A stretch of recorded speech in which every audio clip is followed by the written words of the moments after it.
বিবিরাও যাইতেছেন, আইয়ুব নবী কান্না করেন, ও দয়ার মালিক, দুনিয়াতে সন্তান যদি মার কাছে মার খায়, বাবার কাছে আশ্রয় নেয়, সন্তানকে যদি বাবায় প্রহার করে, মায়ের কাছে আশ্রয় নেয়, শেষ পর্যন্ত প্রত্যেকটা মানুষের জীবনের শেষ পর্যন্ত আপন থাকে আদরের বিবি ছাড়া আর কেউ না।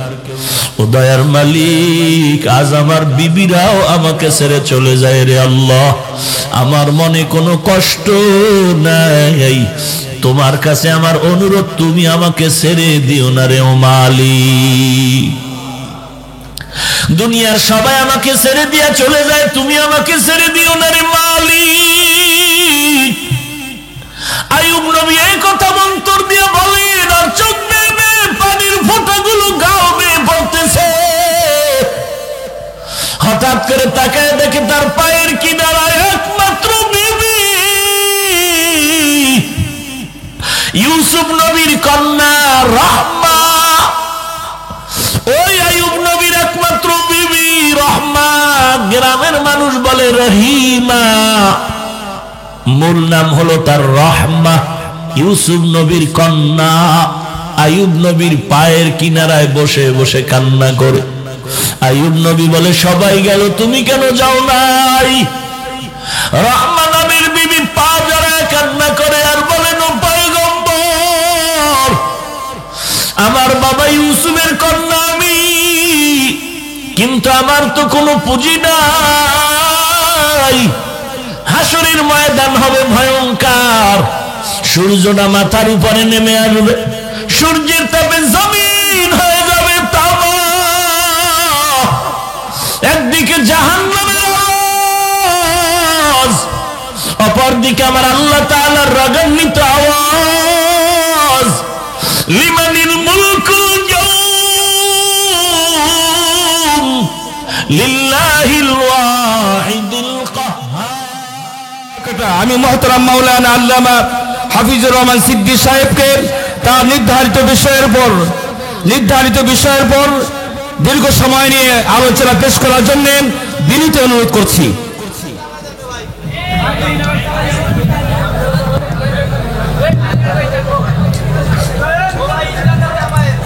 আসসালামু আলাইকুম ওয়া রাহমাতুল্লাহি ওয়া বারাকাতুহু।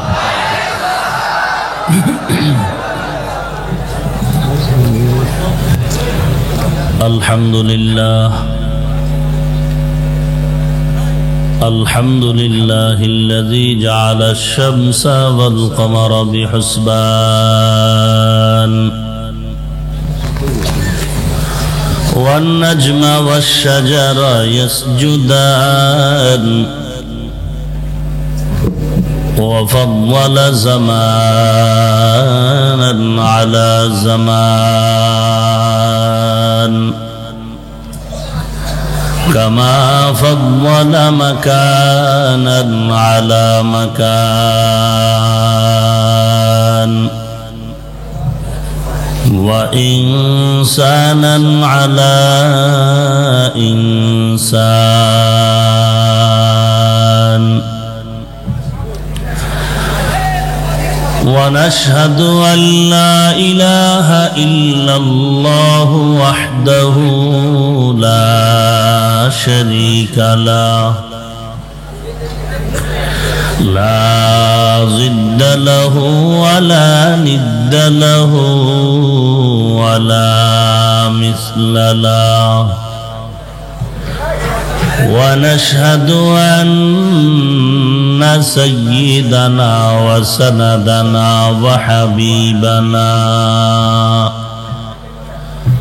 وحبيب ربنا وطبيبنا وطبيب قلوبنا ومولانا محمدا عبده ورسوله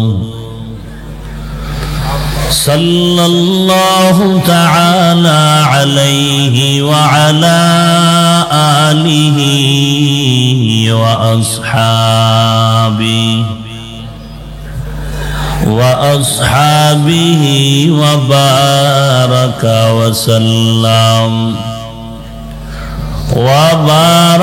وسلم تسليما كثيرا كثيرا. الذي أرسله الله تعالى بالحق بشيرا ونذيرا وداعيا إلى الله بإذنه وسراجا منيرا.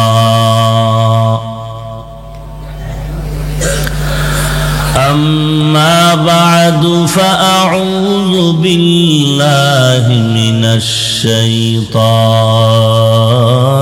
الرجيم.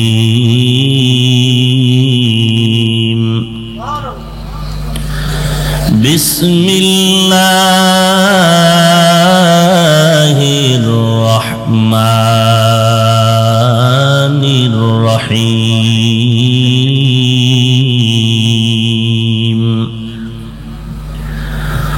والذين جاهدوا فينا لنهدينهم سبلنا وإن الله لمع المحسنين.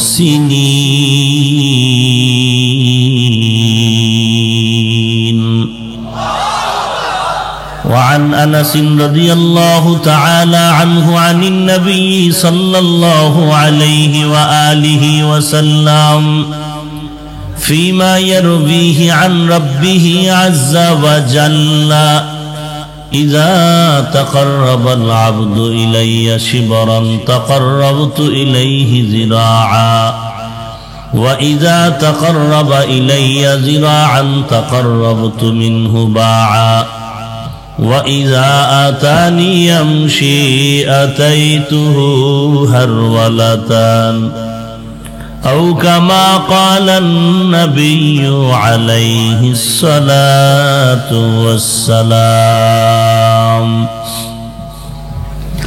صدق الله مولانا العظيم وصدق رسوله النبي الأمي الكريم.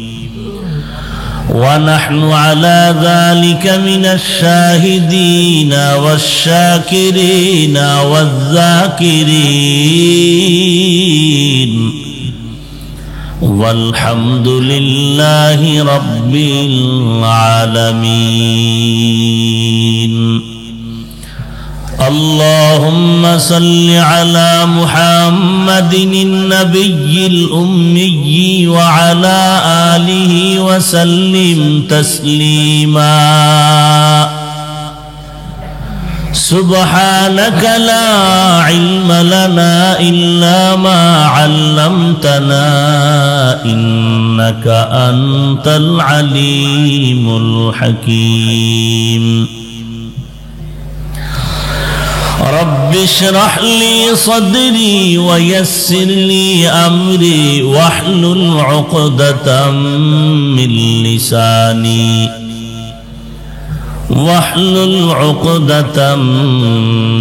لساني يفقه قولي.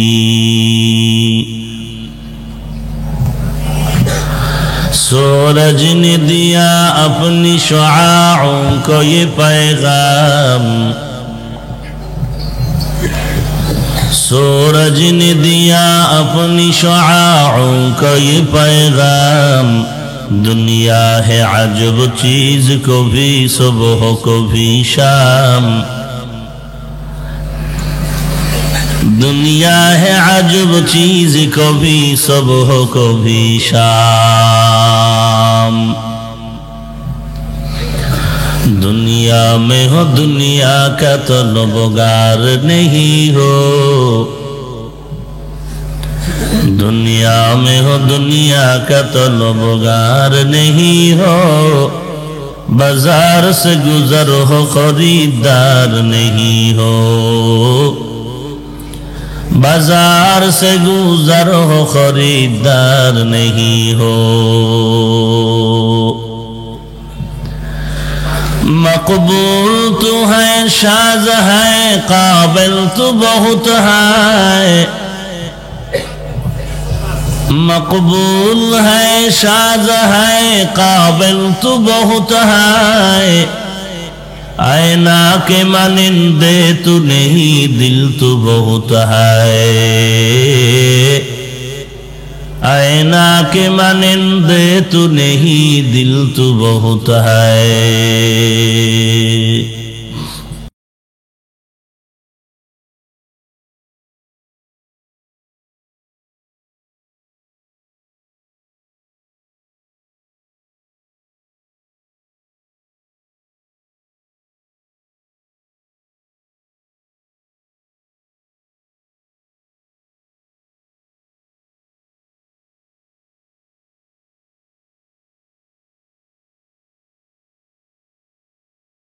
महती इस्लामी महासम्मेलने उपस्थित मोहतरम सम्मानित सभापति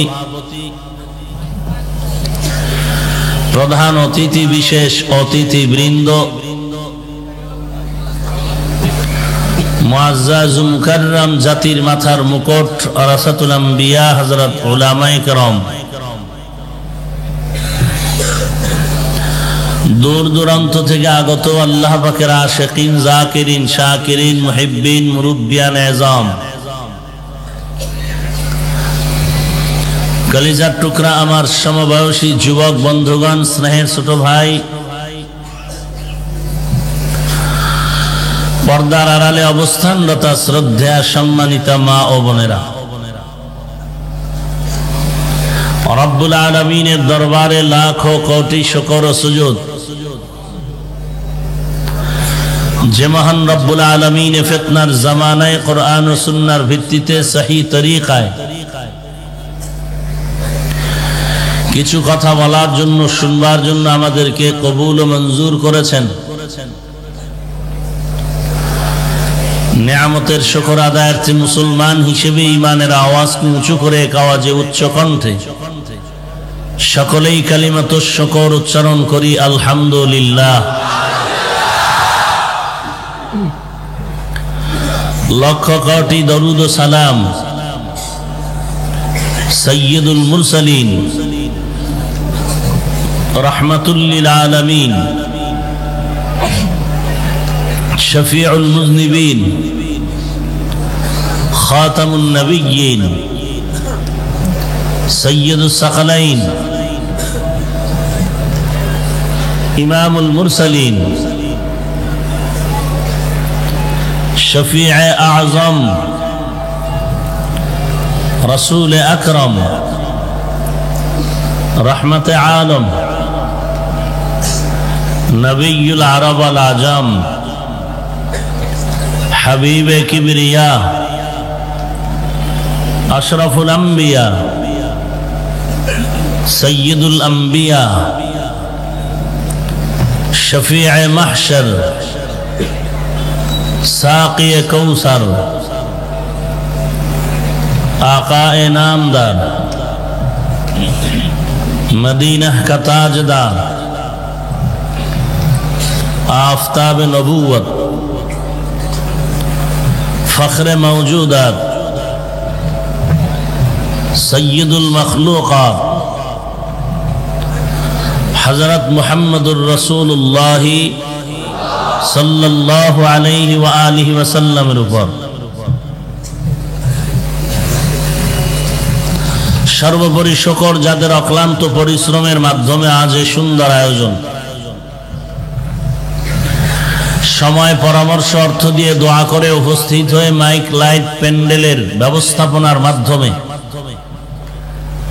সহযোগিতার হাত যারা বাড়িয়েছেন প্রত্যেককেই আল্লাহ রাব্বুল আলামিনের খিদমতের বিনিময়ে দুনিয়াতে শান্তি পরকালে চিরমুক্তির ব্যবস্থা করে দিন।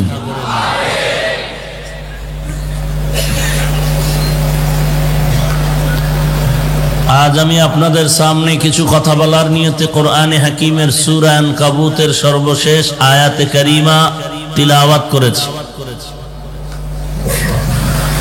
বিশ্ব নবী, শেষ নবী, মহানবী, শ্রেষ্ঠ নবী সাল্লাল্লাহু আলাইহি ওয়া আলিহি ওয়াসাল্লামের অসংখ্য অগণিত অমীয় বাণী পবিত্র হাদিস শরীফের ভিন্ন একটি অধ্যায় হাদিসে কুদসি থেকে একটি হাদিস পড়েছি।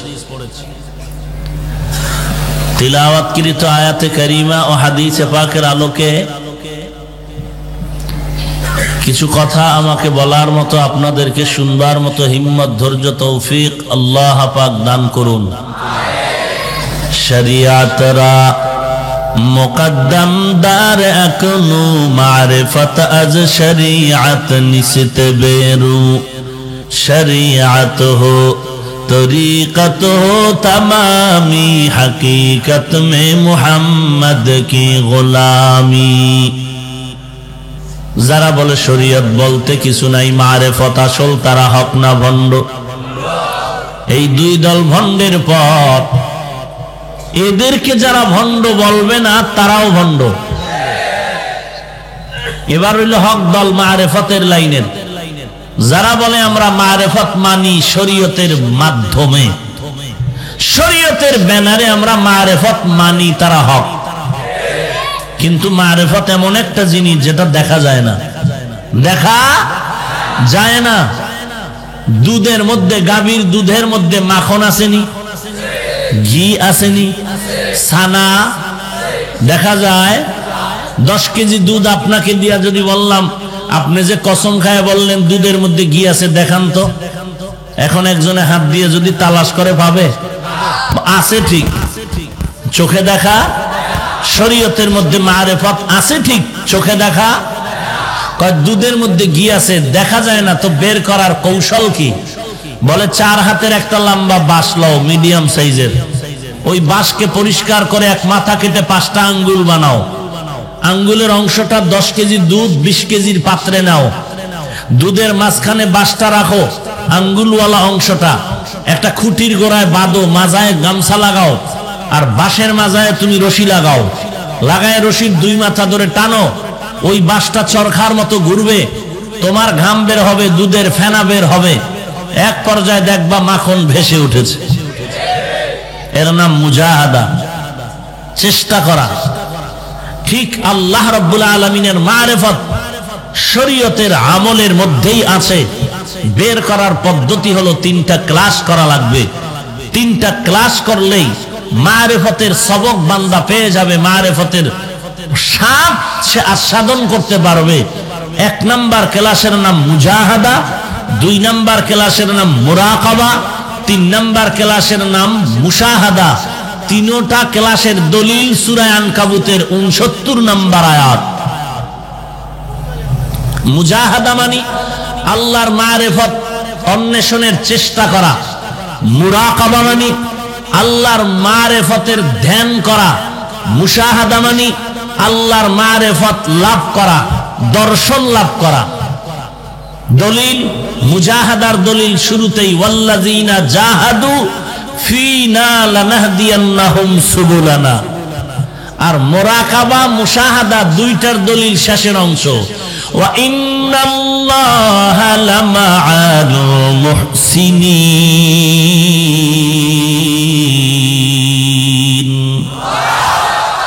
এবার মুহসিন কারা?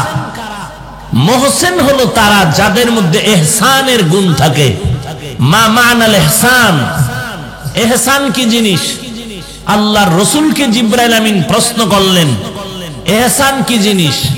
নবী জবাব দিলেন, আনতা আবুদাল্লাহা কান্নাকা তারাহ ফাইন লাম তাকুন তারাহ ফাইন্নাহু ইয়ারাক। আল্লাহর ইবাদত এমন ভাবে করো হে গোলাম যেন তুমি আল্লাহকে দেখতে পাও। যদি বান্দা দেখতে না পাও, আমলের ব্যাটারি দুর্বল থাকে। এই নিয়তে ইবাদত করবা। যদিও তুমি আল্লাহকে দেখো না, তবে আল্লাহ তোমাকে আমাকে দেখতেছেন। এর নাম হলো ইহসান। ইবাদত করো এমন ভাবে রে মুমিন যেন তুমি আল্লাহকে দেখতে পাও। আনতাবুদাল্লাহ কাআন্নাকা তারা, মনে হয় যেন তুমি আল্লাহকে দেখে দেখে ইবাদত করো। যদি আল্লাহকে দেখতে না পাও, এতটুকু নিয়ত করো যে আল্লাহ তোমাকে আমাকে দেখতেছেন, আল্লাহ দেখতেছেন। এই ধ্যানে ইবাদত করার নাম হলো মুরাকাবা। আল্লাহকে আমি দেখিয়া দেখিয়া ইবাদত করতেছি, তার নাম হলো মুশাহাদা। পয়গম্বরের সাহাবী হযরত আলী রাদিয়াল্লাহু তাআলা আনহুকে কেউ প্রশ্ন করলেন, হে আলী, তুমি যে আল্লাহর ইবাদত করো, বলো তুমি আল্লাহকে কখনো দেখছো নাকি? হযরত আলী বলেন, রে ভাই, আমি এমন আল্লাহর ইবাদত করি না যে আল্লাহকে আমি আলী দেখি না। তো আল্লাহকে যে দেখো, বলো আল্লাহ কেমন?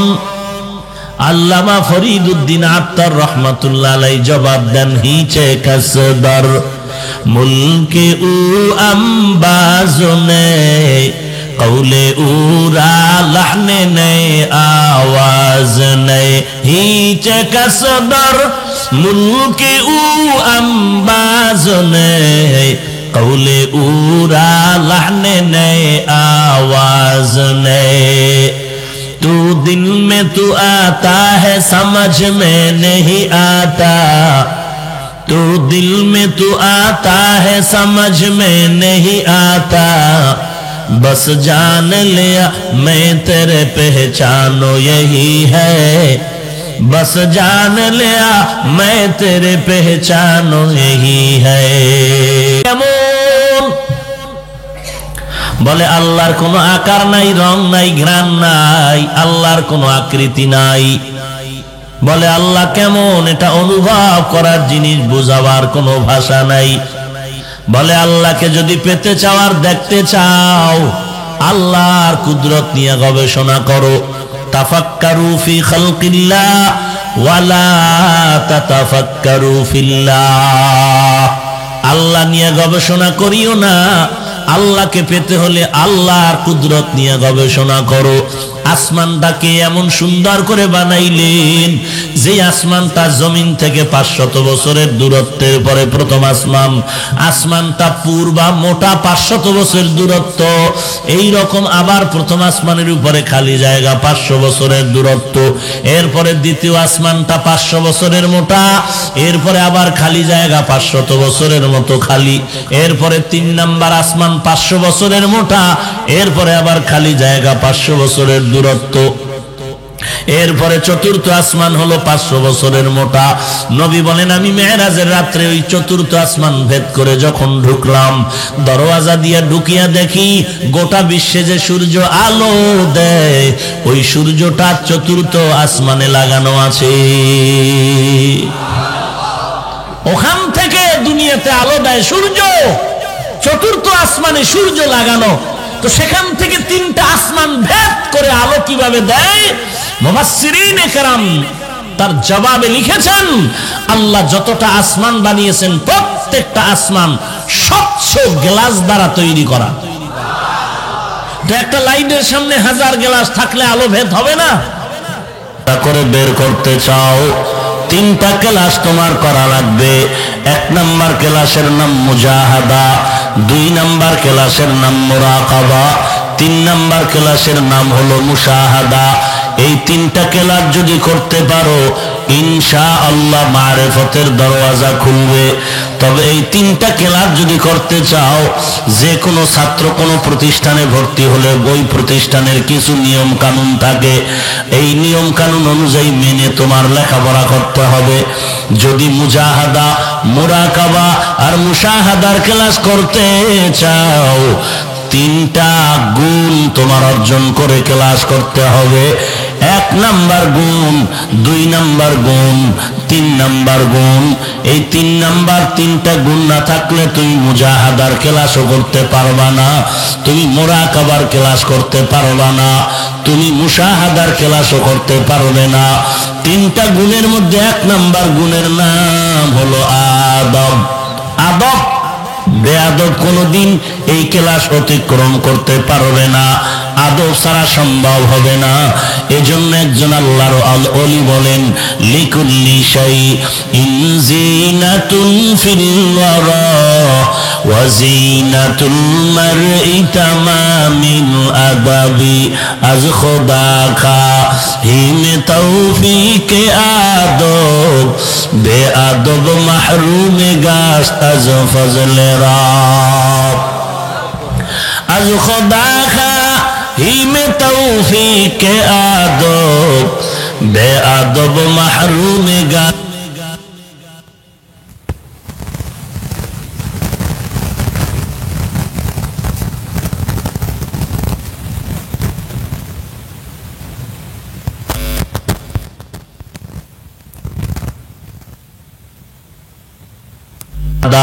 এই তিনটা ক্লাস যদি করতে চাও, তোমার তিনটা গুণ অর্জন করতে হবে।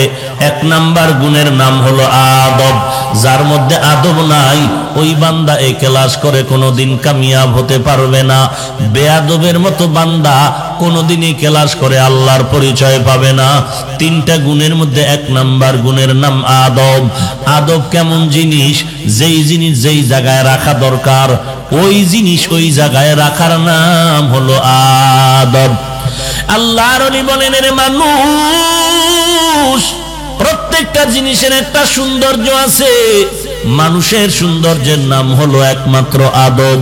আল্লাহর নবী বলেন, আল্লামানি রব্বি ফা আহসানা তালিমি আদাবানি রব্বি ফা আহসানা তাদিবি। আল্লাহ আমাকে এলেম দান করেছেন, শিক্ষা দিয়েছেন। আল্লাহর দেওয়া এলেমটা কতই না সুন্দর। আল্লাহ আমাকে আদব শিক্ষা দিয়েছেন, আল্লাহর দেওয়া আদব না কতই না সুন্দর। এরে নবীর উম্মতের দল, বেআদব কখনো আল্লাহর মারেফত পাবে না, আল্লাহর রহমত পাবে না। আদবওয়ালা জিন্দেগির বড় দাম। মান তাওয়াযা লিল্লাহ রাফাআহুল্লাহ। পয়গম্বর বলেন, যেই বান্দা আল্লাহর মহব্বতে বিনয়ী হয়ে যায়, আল্লাহ পাক তার মর্যাদা অনেক উঁচু করে দেয়। যেই জিনিস যেই জায়গায় রাখা দরকার, ওই জিনিস ওই জায়গায় রাখার নাম হলো আদব। এরে নবীর উম্মতের দল, সুলতান মাহমুদ গজনভী রহমাতুল্লাহ আলাইহি একদিন সফরে রওনা হয়ে গেলেন। রাতের অন্ধকারে কোনো এক বাড়িতে মেহমান হয়ে গেলেন থাকার জন্য। এখন থাকতে গিয়া ওই যুগের মাটির ঘর, ছোটখাটো পরিসরে ছোট একটি ঘরে আশ্রয় নিলেন। একটা রুম দিলেন তাকে থাকার জন্য। রাতের বেলা যখন সুলতান মাহমুদ ঘুমাইতে যাবেন, হঠাৎ করে তাকায় দেখে পায়ের কিনারা একটা তাকের উপরে কোরআন শরীফ রাখা আছে। আল্লাহর বান্দা চিন্তা করলেন, আমি এখানে ঘুমাবো, আল্লাহর কোরআন এখানে থাকবে, এটা কেমন যেন বেয়াদবি মনে হচ্ছে। আল্লাহর কোরআনটা অন্য একটা রুমের মধ্যে আমি রেখে দেই। সুলতান মাহমুদ গজনভী আল্লাহর কোরআনটা নিয়ে অন্য রুমের মধ্যে রাখার জন্য যখন যাচ্ছেন, কয়েক কদম দিয়ে আবার ব্রেক হয়ে দাঁড়ায় গেলেন। মনে মনে চিন্তা করলেন, আমি সুলতান মাহমুদের থেকে তো আল্লাহর কোরআন অনেক আজমতওয়ালা, দাম বেশি। প্রয়োজনে কোরআনটা রুমের মধ্যে থাকবে, আমি অন্য রুমে যাব। আমার পজিশন ঠিক রাখার জন্য কোরআনটা অন্য জায়গায় সরায় দেওয়াটা আদব হয় না। তিনি কোরআন শরীফটা জায়গায় আবার পেছনে গিয়া রাখলেন। এরপরে ভাঙ্গা একটা বিছানার মধ্যে, ময়লা স্তূপের বিছানা, অপরিচ্ছন্ন জায়গায় গিয়ে তিনি রাত কাটালেন। ইন্তেকালের পর স্বপ্নযোগে জিজ্ঞাসা করা হলো, ও সুলতান মাহমুদ, কবরের মধ্যে কি হালাত? বলে, কোরআন শরীফের সাথে যে আমি আদব রক্ষা করেছি, আল্লাহ তাআলা ওই আমলের বিনিময় আমাকে মাফ করে দিয়েছেন। লিকুল্লি শাইইন জিনাতুন ফিল ওয়ারা ওয়া জিনাতুল মারই তামামিল আদাবি আল খুদা কা হিম তৌফিকে আদব বেআদব মাহরুম গাস্ত আজ ফজলে রাব। এরে নবীর উম্মতের দল, আল্লাহর মারেফত যদি চাও, তাহলে বান্দা তোমার চেষ্টা করা লাগবে চূড়ান্ত আল্লাহ পাওয়ার জন্য। 2 নম্বরে আল্লাহ পাওয়ার ধ্যানে তোমার থাকতে হবে। নবীর উপরে কিন্তু 40 বছরের পরে কোরআন নাজিল হলো। 40 বছরের বান্দাটা কিন্তু একটা শিশু নয়, অবুঝ নয়। অথচ আল্লাহ রব্বুল আলামিন নবীরে 40-এর পরে নিয়ে কোরআন দিলেন কেন? আর এই টাইমটা নবী কি করলেন? আল্লাহর নবী বলেন, আমি হেরা গুহায় গিয়া আমি বাইতুল্লাহর দিকে চেহারাটা ঘুরাইয়া আমি আল্লাহ পাওয়ার সাধনায় সময় লাগাইতাম। আমি আল্লাহর সাধনা, আল্লাহ পাওয়ার ধ্যানে সময় কাটাইতাম। অতএব বান্দা, আল্লাহ পাওয়ার সাধনা করতে হবে। দুনিয়াতে কিছু পাইতে চাইলে সাধনা ছাড়া হয় না। মেট্রিক পাস করার জন্য লেখাপড়ার সাধনা, এরে বান্দা ডাক্তার হওয়ার জন্য লেখাপড়ার সাধনা। শুধু লেখাপড়ার সাধনাই যথেষ্ট না, একজন অভিজ্ঞ ডাক্তারের কাছে গিয়ে তার ট্রেনিং নিতে হয়। একজন ভালো নামি দামি ইঞ্জিনিয়ার হওয়ার জন্য সার্টিফিকেট যথেষ্ট না, বরং বান্দা একজন নামি দামি ইঞ্জিনিয়ারের পেছনে গিয়া সময় লাগাইতে হয়। এরে নবীর উম্মতের দল, আল্লাহর মারিফত যদি চাও, শুধু বান্দা মুরাকাবা, মুশাহাদা, মুজাহাদার ক্লাস করলে হবে না, বরং এই লাইনে যারা মজবুত ঈমানওয়ালা, মজবুত সাধনা করনেওয়ালা আল্লাহর ওলি হয়েছেন, এদের পেছনেও তোমার সময় দেওয়া লাগবে। সোহবতে সালে তোরা সালে কুনাত, সোহবতে তলে তোরা তলে কুনাত জামানা, সোহবতে বা আউলিয়া বেহতার আজ সদ সালে তাআত বেরিয়া, মাইলে মোমেন সোয়ে মোমেন মিশাওয়াত, মাইলে কাফির সোয়ে কাফের মিশাওয়াত। তাহলে আল্লাহর মারিফতের জন্য চেষ্টা করা যে লাগবে 3টা ক্লাস, গুণ লাগবে কয়টা? কথা বলেন না কেন? এই যে ক্যাম্ব্রিয়ান স্কুল, এই যাত্রাবাড়ি মাদ্রাসা, দামি দামি মাদ্রাসায় কি ফট করে ঢুইকা ছাত্র হওয়া যায়? কোয়ালিটি আছে না? পরীক্ষা নিবে আগে। আল্লাহ বলেন, আমার পরিচয় যারা পেতে চাও, যে কোনো বান্দা দৌড় দিলেই হবে না, 3টা গুণ নিয়ে আগাইলে তুমি পরিচয় পাবা। 1 নাম্বার গুণের নাম বলেন না কেন? আদব। বেয়াদব কোনদিনে পরিচয় পাবে না। 1 নাম্বার গুণের নাম আদব। আল্লাহর বান্দা যুবক মদের আড্ডাখানায় দৌড়ায়, ওর দৈনন্দিন সময় কেটে যায় মদের আড্ডাখানায়। আজ আল্লাহর বান্দা রওনা হয়ে গেল রাস্তার মাঝে, হঠাৎ করে দেখে একটা কাগজের টুকরা পড়ে আছে। আল্লাহর বান্দা ওই কাগজের টুকরাটা হাতের মধ্যে নিলেন, মদের আড্ডায় যাওয়ার পথে দেখে ওই কাগজের মধ্যে একটা আরবি টুকরা, আরবি অক্ষর লেখা আছে। আল্লাহর বান্দা যুবক যদিও আরবি পড়তে জানে না, বুঝতে পেরেছে আরবি লেখা আছে, সম্মান আর আদব রক্ষা করে বাড়িতে গিয়ে কাগজটা হেফাজতে রেখে চলে আসলো। মদের আড্ডাখানায় গিয়া মদ পান করে রাতে মাতাল হয়ে আছে। গভীর রজনীতেই জামানার কুতুব, জামানার বড় ইমাম হাসান বসরি রহমাতুল্লাহ আলাইহি আল্লাহ জানায় দিলেন, এই হাসান, অমুক একটা যুবক সন্তান, এই চেহারা, এই পরিচয়, আমি আল্লাহর সালাম দেও, আল্লাহর পক্ষ থেকে তাকে দাওয়াত পৌঁছায় দাও। আল্লাহ রব্বুল আলামিন কুদরতের দ্বারা তারে জানায় দিলেন। হাসান বসরি জামানার কুতুবুল আলম দ্রুত চলে গেলেন ওই মদের আড্ডাখানায়। গভীর রাতে মদদিরা সবাই দেখে আশ্চর্য হয়ে গেল, এলাকার বড় হুজুর কেন মদের আড্ডাখানায় আসলো?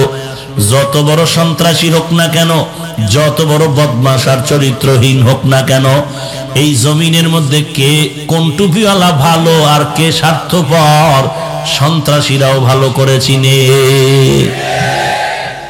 এই জন্য মাঝে মাঝে ওরা ভালো হুজুরের কাছে যায়, বুজুর্গ ব্যক্তির কাছ থেকে গোপনে দোয়া নিয়ে আসে, যে কারণে এত গজবের দোয়া করে ওদের মাথায় একটাও ভরে না।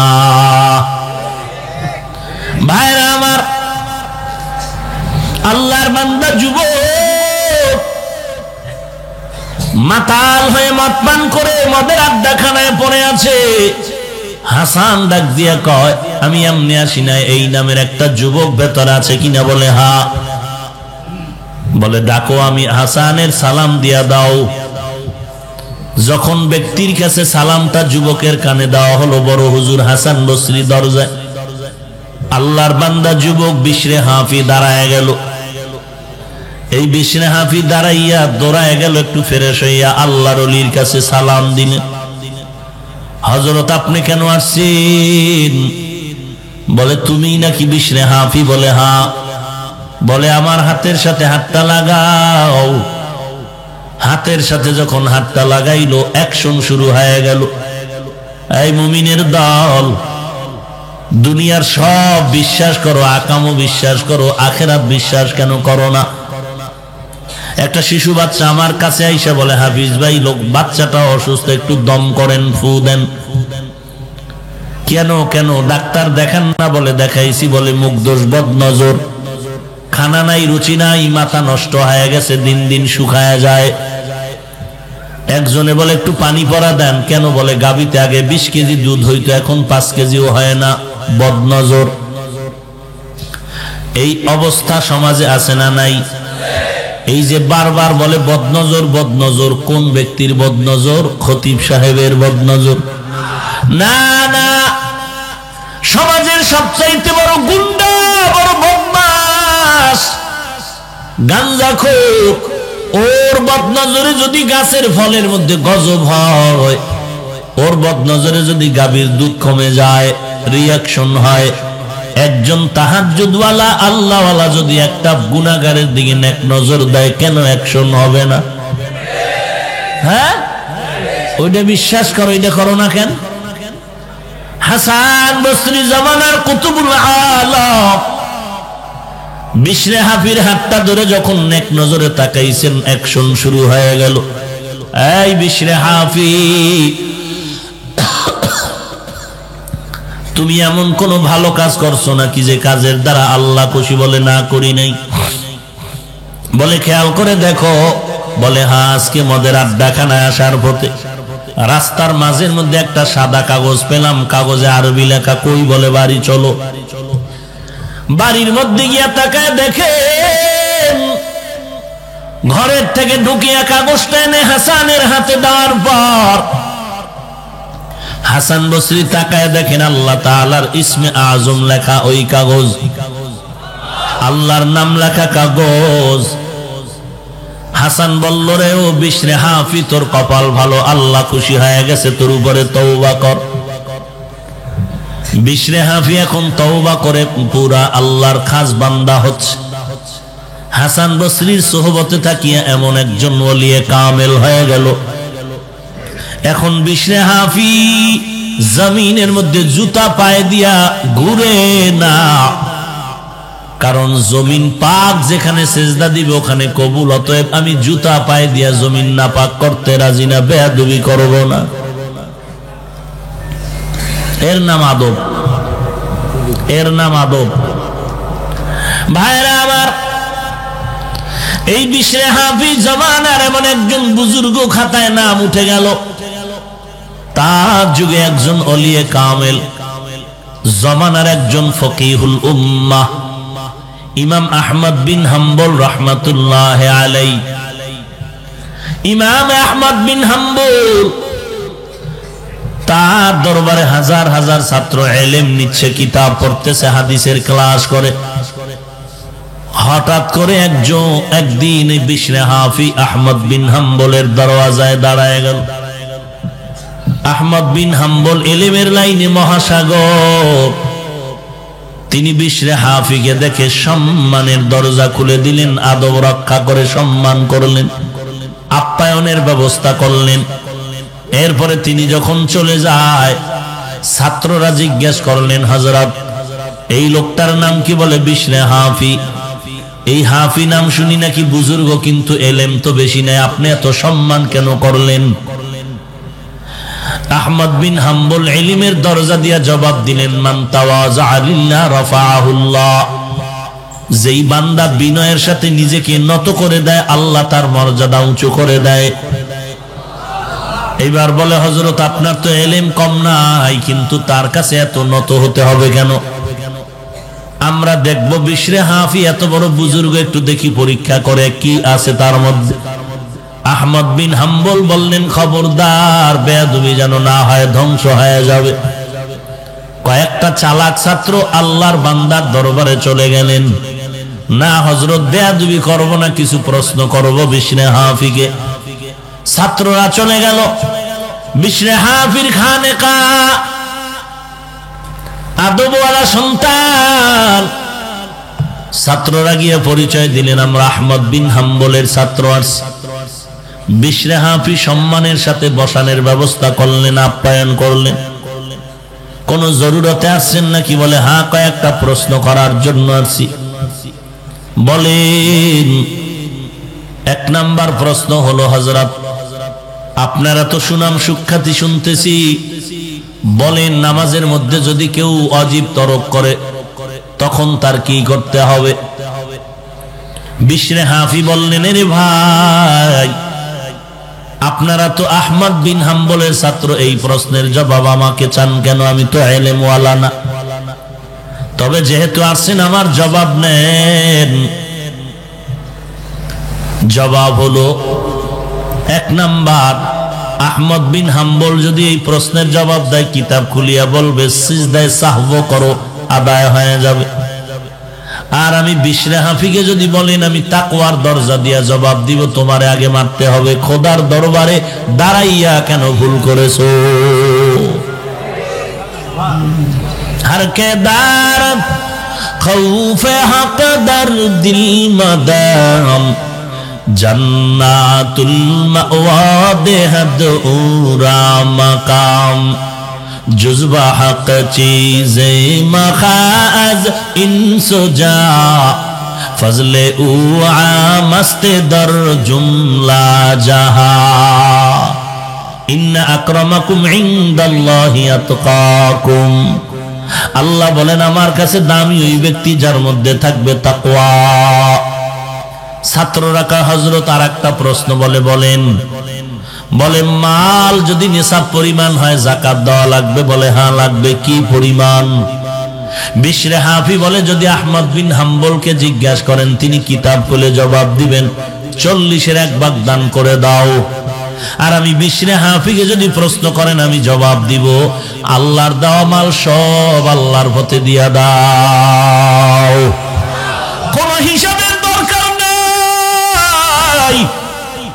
যুদ্ধে যাবে আমার নবী ঘোষণা করলেন যার যা আছে দান করো।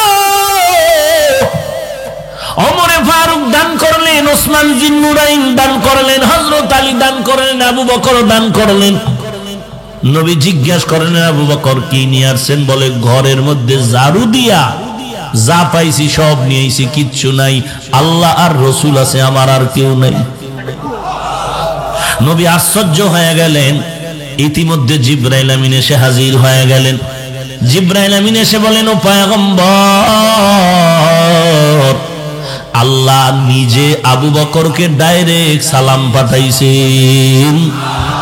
আর আল্লাহ জানতে চেয়েছেন আবু বকর সব কিছু দেওয়ার পর তার মনের হালাতটা কেমন, ভালো না খারাপ। নবীজি আবু বকরকে জিজ্ঞাসা করলেন হে আবু বকর, আল্লাহ আপনাকে সালাম দিয়েছেন, আপনি বলেন আপনি খুশি না বেজার, কি অবস্থায় আছেন? আবু বকর সিদ্দিক জবাব না দিয়া কাঁদতে শুরু করলেন। কেমন আবু বকর? যেই আবু বকরের বিরুদ্ধে ইহুদি আমার নবীর কাছে নালিশ দিতেছে। ও নবী, আপনার এক সাহাবী আমার গালের উপর একটা চর মেরেছে, বিচার চাই। নবী মনে মনে ভাবলেন এই কামটা বুঝি ওমর করেছে, কারণ ওমরের কথার আগে তরবারি দৌড়ায়। নাম জিজ্ঞেস করলেন কে? বলে আবু বকর। নবী আশ্চর্য, আবু বকর? বলে হ্যাঁ। নবী ডাকলেন কোথায় আবু বকর? লাব্বাইক ওয়া সা'দাইক ইয়া রাসূলুল্লাহ। আপনি কি ইহুদির গালে চর মেরেছেন? বলে আলহামদুলিল্লাহ মেরেছি। তাই নাকি? বলে হ্যাঁ। কেন? নবী এই বেঈমান আমার আল্লাহকে গালি দিয়েছে, সহ্য করতে পারি নাই। ইহুদি কত বড় বেঈমান, চিল্লাইয়া কসম খায় কয় আমরা আল্লাহরে কিছু কই নাই। এখন বিচারটা কি হবে? নবী তো ইনসাফের আদালতে বসে আছেন, কি বিচার করবেন? নবী বলেন, এরা যখন কসম খাইছে, আবু বকর আপনি সততার জন্য সাক্ষী পেশ করেন। আবু বকর বলেন, আমার কোনো সাক্ষী নাই। নবী এখন চিন্তা করে বলেন, তো বিচারের ফয়সালা এমন হবে, ওরা কসম খাইছে, আপনি সাক্ষী যখন পেশ করতে পারলেন না, এখন বিচারের ফয়সালা হলো, এই ইহুদি, তুমি আবু বকরের গালের উপরে চর মেরে প্রতিশোধ নিয়ে নাও। ইহুদি সুযোগ পাইয়া দাঁড়ায় গেল, কিন্তু নবীও জানেন আবু বকর একটা মিথ্যা কথা কখনো বলে না। নবীও চান না ইহুদির নাপাক হাতটা আবু বকরের গালের মধ্যে লেগে যাবে। আবু বকর চুপ হয়ে বসে আছেন, মায়ার নবী চুপ হয়ে বসে আছেন। আজ আমার আবু বকরের গালের মধ্যে ইহুদির নাপাক হাত লাগবে না, এটা মেনে নেওয়া যায় না। ইহুদি এক কদম করে যখন সামনে আগাবে, হঠাৎ জিবরাইল আমিন এসে হাজির হয়ে গেলেন। জিবরাইল এসে বলেন, ও পয়গম্বর, আবু বকরের সাক্ষী চান। আবু বকর সাক্ষী দিতে পারে না, বিদায় ইহুদির গালে চর মারবে। ইহুদির চরটা চান না, আমার আল্লাহও চায় না যে আবু বকরের গালে ইহুদির হাত লাগবে। আল্লাহ ডাইরেক্ট বলেছে, যদি আবু বকরের সাক্ষী চান, আল্লাহ নিজেই হলেন আবু বকরের সাক্ষী। সেই আবু বকর সব দিয়ে দিছে আল্লাহর রাস্তায়, দিয়ে বলেন, নবী জানতে চায় আপনার হালাত কি? কাঁদতেছে, কাঁদেন কেন? জবাব দেন। বলে, কাঁদি কেন? আমি আবু বকর ছিলাম এক সময় জাহান্নামের আসামি, আমারে মক্কার কেউ চিনতো না, জানতো না। আজ আমি রাহমাতুল লিল আলামিনের বরকতির হাতে হাত দিয়া আজ আমি ধন্য হয়ে গেলাম। কেমন ধন্য? আল্লাহ নিজে আমাকে সালাম পাঠিয়েছেন। আমি কি জবাব দিব? আনন্দের কান্না কান্না করতেছি। বিশরে হাফি বলেন, 40 ভাগার 1 ভাগার ভাগ নাই, খোদার দেওয়া সম্পদ খোদার রাস্তায় দিবি, কোনো হিসাব নাই, দিতে থাক। আর তাকওয়া হাহুনা। ওরে আল্লাহর বান্দা, আল্লাহর পরিচয় লাভের জন্য 3টা ক্লাস করতে হবে, আর ক্লাসগুলো ওই ছাত্ররাই করতে পারবে যে ছাত্রদের মধ্যে 3টা গুণ থাকবে। 1 নাম্বার গুণের নাম হলো আদব, 2 নাম্বার গুণের নাম হলো ধৈর্য। 2 নাম্বার গুণের নাম কি? কষ্ট হচ্ছে আপনাদের? ধৈর্য বড় দামি একটি সম্পদ। ধৈর্যের এত দাম, এত দাম, এত দাম। আল্লাহ পাক কোরআনে বলেন, কিয়ামতের ময়দানে ধৈর্য ধারণকারীদের বিনা হিসাবে জান্নাত দিয়ে দিবেন। ইন্নামা ইউওয়াফাস সাবিরুনা আজরাহুম বিগাইরি হিসাব।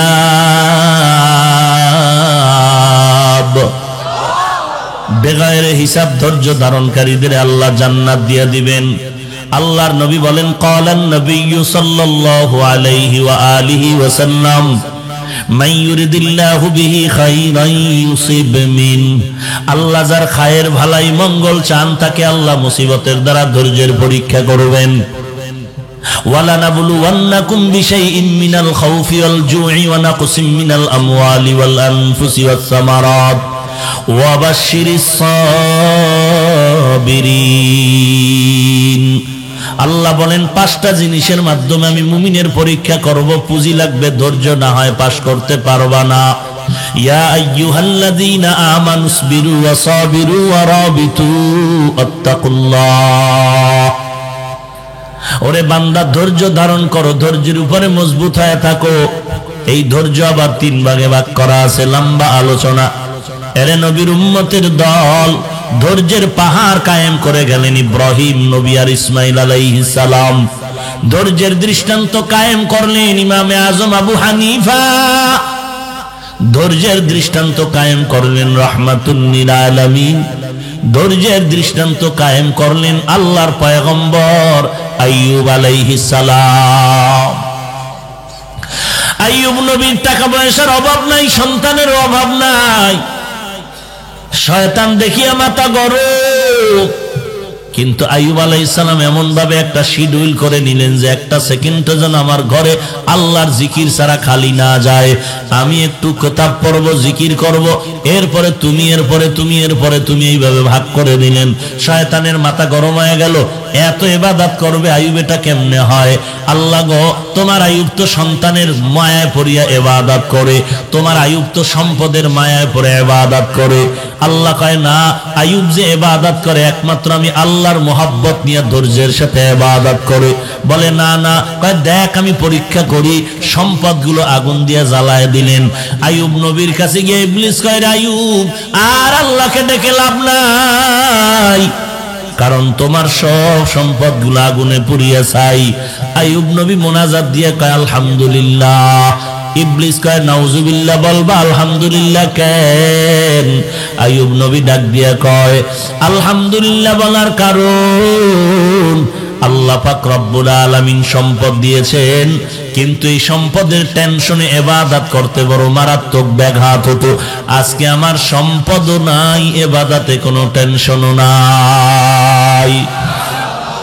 আর কে দারাত খৌফে হাকদার দিন মাদাম জান্নাতুল মাওয়া দেহাদ উরা মাকাম।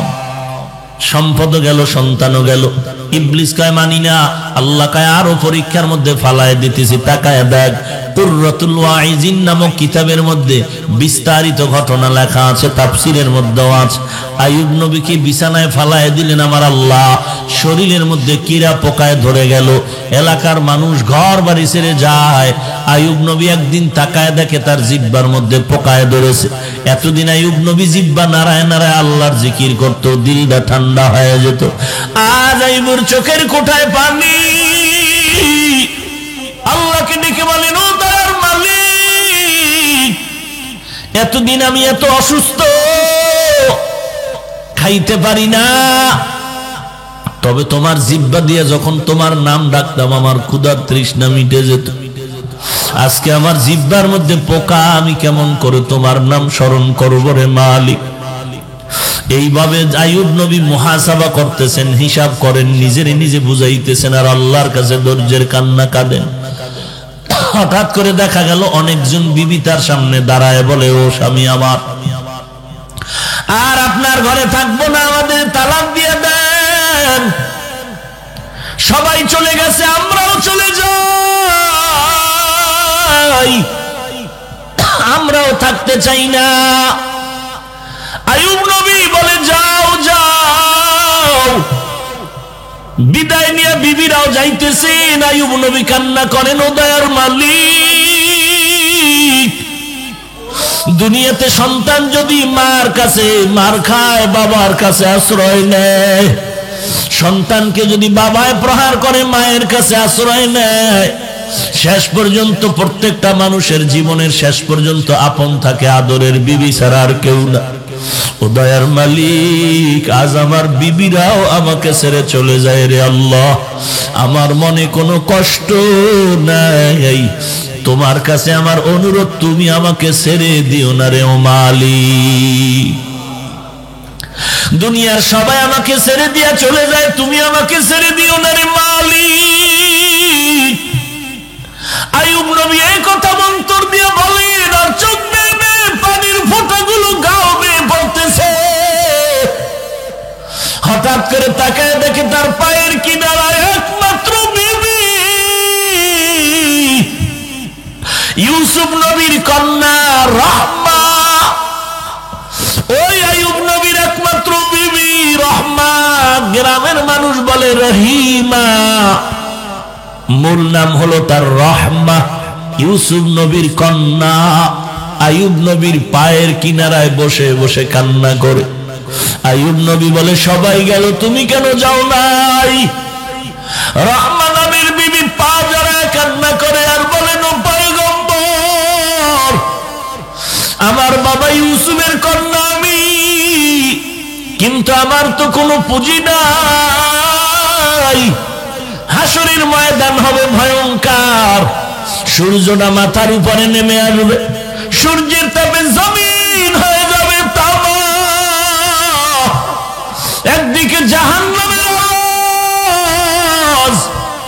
অপরদিকে আমার আল্লাহ তাআলার রাগান্বিত আওয়াজ, লিমানিল মুলকুল ইয়াউম